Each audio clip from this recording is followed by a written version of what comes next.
In this lesson, we're going to be talking about Chapter 1, Lesson 2, which is about ratios. The objective is students will be able to give examples of ratios as fractions and use ratios to compare quantities. The essential questions for this are, we have the Chapter 1 one. How do you use equivalent rates in the real world? And then we also have Lesson 2, the essential question, which is how can you use mental math to determine if a ratio is simplified. So the vocabulary we're going to be dealing with, we're going to be dealing with ratio. And there are 3 different ways in which you can write a ratio. You can write a ratio as 1:2. You see the colon right here. This is a colon. That's the 2 dots. A colon basically represents the word 2. So this ratio will be read 1 to 2, 1 to 2. Or you can also write it with words, which would just be 1 to 2, the same thing. Remember that the word 2 is represented by the colon. Or you can write it as a fraction, 1/2, or still also read as 1 to 2. So these are the 3 ways in which you could write a ratio. You could do it as 1:2, 1 to 2. You can do it as 1 to 2, or you can do it as 1 to 2 as a fraction, 1/2. So we're going to get started with the questions. We're going to be practicing how to write ratios, and then we're going to be able to use it to compare stuff. Right here, we're going to write the ratio in simplest form, and they want us to compare the girls to boys. So the first thing you need to know is that they're always going to tell you the order in which the ratio goes. So in this situation, they want you to put girls first. So in order to figure that out, all you have to do is count the girls. You can see you have 2 girls. So that's going to be just the number 2. Then, of course, you're going to do 2, because it says right there, 2. And then you're going to compare the boys. You're going to count how many boys there are. So there's 1, 2, 3, 4, 5, 6. So that is your ratio. 2 to 6 is your ratio. But remember, you can also write it as 2:6. Or you can also write it as 2/6. So those are the 3 different ways to write it. However, since you see it as a fraction, what do you guys know about fractions? Fractions must always be in simplest form.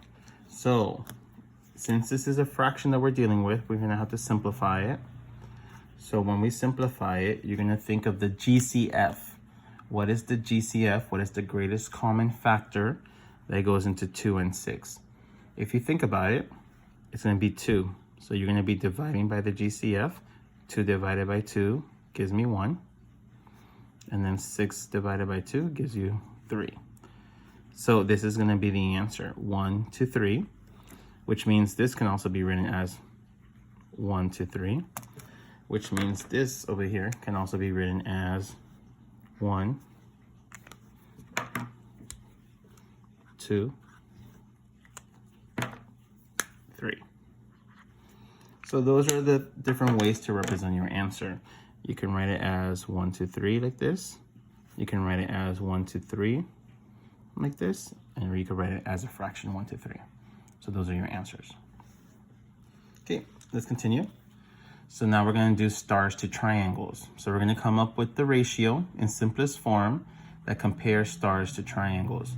So once again, realize that they're telling you the order that they want you to do it. They want you to focus on stars first. So we're going to count our stars.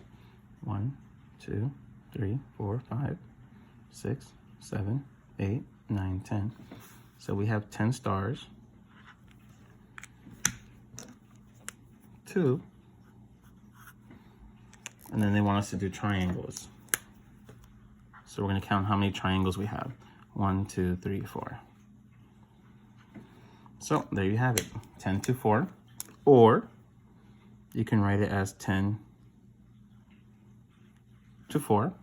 Or you can write it as 10 to 4. But remember, this is a fraction, so we're going to simplify.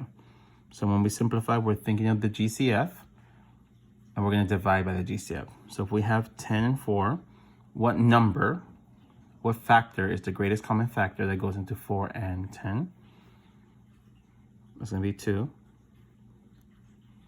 So when you divide, you get 5 to 2.